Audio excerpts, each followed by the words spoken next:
মৃত্যুর ঠিক ৩ সেকেন্ড আগে আপনি ৩টা জিনিস দেখবেন এবং সেই ৩টা জিনিস দেখেই বুঝে যাবেন আপনার ঠিকানা কোথায়। কি দেখবেন, কিভাবে বুঝবেন? শেষ পর্যন্ত দেখুন, হৃদয় কেঁপে উঠবে। আসসালামু আলাইকুম ওয়া রাহমাতুল্লাহ। এই মুহূর্তে আপনি ভিডিও দেখছেন, সব স্বাভাবিক, কিন্তু জানেন এই স্বাভাবিক জীবন যে কোনো মুহূর্তে শেষ হয়ে যেতে পারে এবং যখন মৃত্যু আসবে তখন ৩টা জিনিস দেখবেন। প্রথমত, আপনার সামনে আপনার পুরো জীবন ফ্ল্যাশের মতো চলে যাবে। ছোটবেলার দুষ্টুমি থেকে শুরু করে আজ পর্যন্ত প্রতিটা ভালো খারাপ কাজ একসাথে দেখতে পাবেন।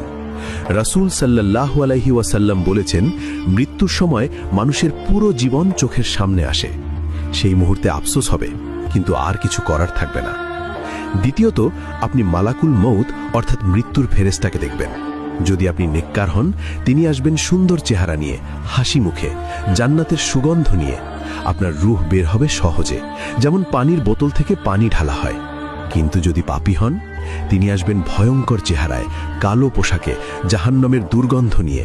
আপনার রূহ বের হবে কাঁটাযুক্ত লোহা দিয়ে টেনে বের করার মতো যন্ত্রণায়। তৃতীয়ত, আপনি আপনার আসল ঠিকানা দেখতে পাবেন। যদি জান্নাতি হন, জান্নাতের একটা জানালা খুলে যাবে, দেখবেন কত সুন্দর আপনার ঘর, কত সুন্দর বাগান। আর যদি জাহান্নামী হন, জাহান্নামের আগুন দেখবেন। সেই ভয়ে আপনার রূহ শরীর থেকে বের হতে চাইবে না, কিন্তু জোর করে বের করা হবে। হাদিসে আরও এসেছে, মৃত্যুর সময় ঈমানদার বলবে, আহ, আমি কেন আরও নেক আমল করলাম না? আর কাফের বলবে, হায়, আমি কেন ঈমান আনলাম না? এই ৩টা জিনিস দেখার পর আর কোনো সুযোগ থাকবে না, না তওবা করার, না নামাজ পড়ার, না কিছু ঠিক করার।